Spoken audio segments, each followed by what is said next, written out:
নমস্কার বন্ধুরা, আমি এসকে জ্যোতি রয় ঢাকা থেকে বলছি। এসকে রয় কিচেন ব্লগে সবাইকে স্বাগত। কাছে দূরে দেশ এবং দেশের বাইরে যে যেখান থেকেই আমার ভিডিওটা দেখছেন, আশা করি সবাই ভালো আছেন। তো আমি আজকে আলু দিয়ে ডিম ভুনা করব। এই জন্য প্রথমেই আমি আলু আর ডিমটাকে সিদ্ধ করে নিয়ে ছুলে নিয়েছি। এবারে প্যান বসিয়ে দিয়ে দিয়েছি। প্যানটা গরম হয়ে গেছে, এখন দিয়ে দেব পরিমাণ মতো তেল। তেলটা গরম হয়ে গেছে, এখন আমি দিয়ে দিচ্ছি সামান্য পরিমাণে হলুদ আর দিয়ে দেব সামান্য পরিমাণে লবণ। দিয়ে আমি একটু নাড়াচাড়া করে মিশিয়ে নেব। তো এবারে আমি সিদ্ধ করা ডিম দিয়ে দেব, দিয়ে আমি সুন্দর করে ভেজে নেব।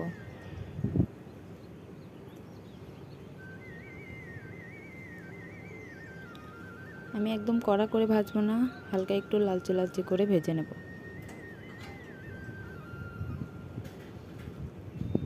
তো আমার ভাজা হয়ে গেছে, এবার আমি নামিয়ে নেব। ফোড়নে দিয়ে দিচ্ছি শুকনো মরিচ, তেজপাতা, জিরা, লবঙ্গ, এলাচ আর গরম মশলা দিয়ে আমি সামান্য একটু লাল লাল করে ভেজে নেব।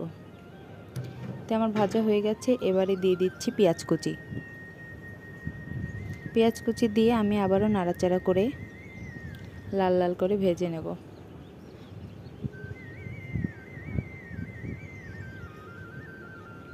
তো আমার পেঁয়াজ ভাজা হয়ে গেছে, এবারে দিয়ে দিচ্ছি আদা আর রসুন বাটা, দিয়ে আবারও আমি নাড়াচাড়া করে মশলাটাকে কষিয়ে নেব।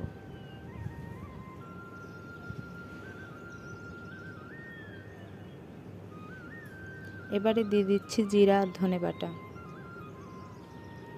দিয়ে দিচ্ছি হলুদ গুঁড়ো পরিমাণ মতো, দিয়ে দিচ্ছি মরিচের গুঁড়ো পরিমাণ মতো, আর দিয়ে দেব স্বাদ মতো লবণ, দিয়ে সামান্য পরিমাণে জল দিয়ে কষিয়ে নেব, যাতে মশলাটা পুড়ে না যায়।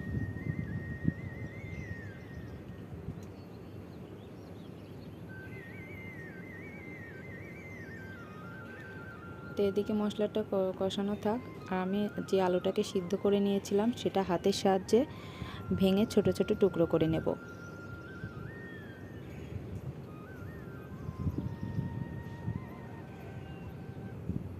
তো টুকরো করা আলুটাকে আমি মশলার সঙ্গে কষিয়ে নেব। আলু বড় থাকলে বেশি মশলা যায় না, ছোট করে নিলে স্বাদটা ভালো হয়, এই জন্য আমি ছোট ছোট টুকরো করে দিয়ে দিয়েছি।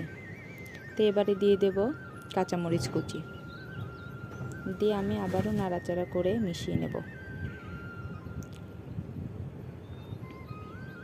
যত সময় নিয়ে আস্তে আস্তে কষানো যাবে, তরকারির স্বাদটা আরও বেশি ভালো আসবে।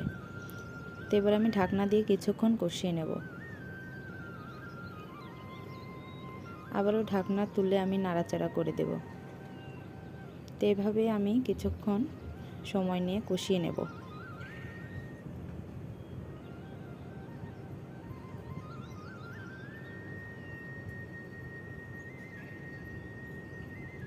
তো এবারে পরিমাণ মতো দিয়ে দেব জল,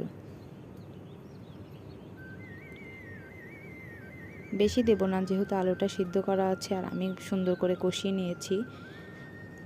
তা আমি যতটুকু ঝোল রাখবো ততটুকুই দিয়ে দিচ্ছি জল। তো এদিকে আমি এলাচ আর গরম মশলা বেটে নেব। এদিকে আমার ঝোলটা ফুটে গেছে, ভেজে রাখা ডিম দিয়ে দেব, দিয়ে আবারও কিছুক্ষণ নাড়াচাড়া করে ঢাকনা দিয়ে রেখে দেব।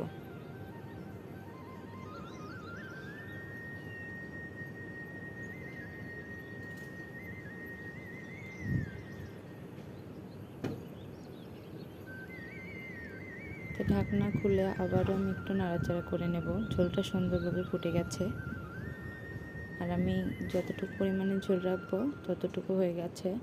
এখন আমি বেটে রাখা গরম মশলা দিয়ে দেব, দিয়ে সুন্দর করে আমি ঝোলের সঙ্গে মিশিয়ে নেব।